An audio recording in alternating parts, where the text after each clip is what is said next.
आज आहे रामनवमी, एक अतिशय पवित्र दिवस. तुम्हा सगळ्यांना माझ्याकडून रामनवमीच्या खूप खूप शुभेच्छा. पूजा झाल्यानंतर मी केलं जेवण आणि जेवण करत असताना मी विचार केला आज होईल तितके मंदिराचे मला दर्शन घ्यायचे होते. तर मग काय, इनू, मी, वहिनी आणि दादा निघालो दर्शन करायला. आम्ही इनूला पहिल्यांदाच घराच्या बाहेर काढलं होतं आणि सगळ्यात आम्ही तिला आधी मंदिरातच घेऊन आलो आणि नवरात्र चालू असल्यामुळे सगळ्यात आधी आम्ही देवीच्या मंदिरात गेलो. त्यानंतर आम्ही आलो होतो राम मंदिरात.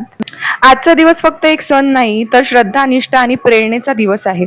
ज्यांनी जन्म घेतला अयोध्येत पण स्थान केलं प्रत्येक भक्ताच्या हृदयात. त्यांचं आयुष्य म्हणजे एक शिकवण, निस्वार्थ प्रेम, कर्तव्य आणि संयम. रामांनी आयुष्यभर सत्य आणि न्यायाचा मार्ग धरला. आई वडिलांचं ऐकणं, भावावर प्रेम, पत्नी प्रतिनिष्ठा आणि प्रजेविषयी कर्तव्य बुद्धी, हे सगळं त्यांच्या चरित्रातून शिकायला मिळतं.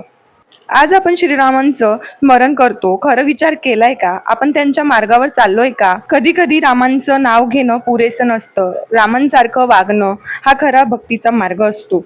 आज एक छोटीशी गोष्ट तुमच्या सोबत शेअर करावीशी वाटते. लहानपणी आजी म्हणायची, राम फक्त राजा नव्हते, ते आदर्श होते.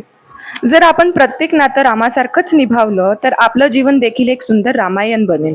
आणि आजचा दिवस माझ्यासाठी अविस्मरणीय होता, कारण इनूने आज प्रत्येक मंदिरात जाऊन दर्शन घेतले आणि देवाकडून खूप सारा आशीर्वाद घेतला. तुमचं जीवनही रामासारखं तेजस्वी हो, प्रत्येक पावलांवर रामाची कृपा राहो, हीच प्रार्थना.